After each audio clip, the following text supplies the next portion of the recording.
Republican U.S. Senate candidate Moore hit by sexual misconduct allegations.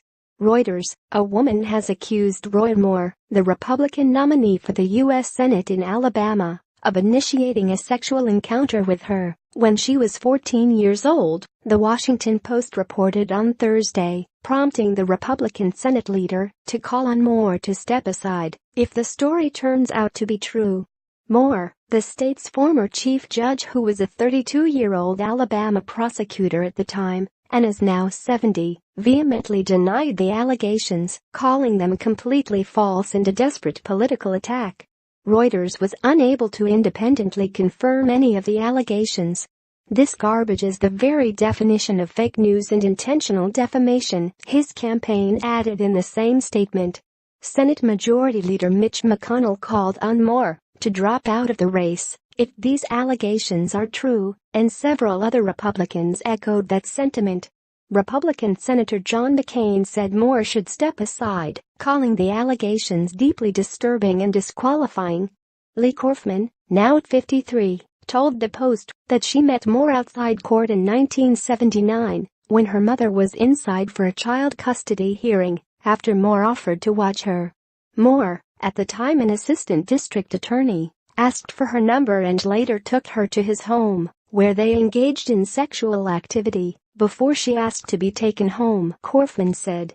The Washington Post story also quoted 3 other women who said Moore dated them when they were between 16 and 18 years old, and he was in his early 30s, though none said they had sexual contact with Moore.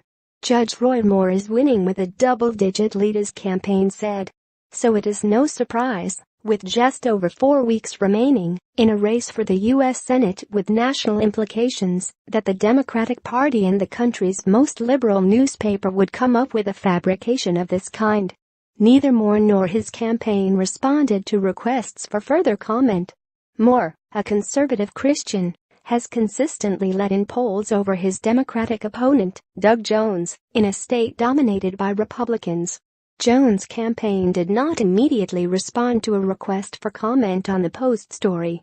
Moore prevailed over several Republican opponents in a closely contested primary that saw U.S. President Donald Trump, McConnell and most establishment Republicans back the incumbent, Luther Strange. Alabama's special election to fill the seat left vacant by Jeff Sessions, whom Trump appointed as U.S. Attorney General, is December 12. Moore became a national figure in the early 2000s when he lost his position as Alabama Chief Justice after refusing a court order to remove a Ten Commandments monument from outside the courthouse. After winning his position back in 2012, he was again forced out after defying the U.S. Supreme Court decision legalizing gay marriage by ordering probate judges not to give marriage licenses to same-sex couples. Reporting by Joseph X. Editing by Ben Clayman and Mary Milliken.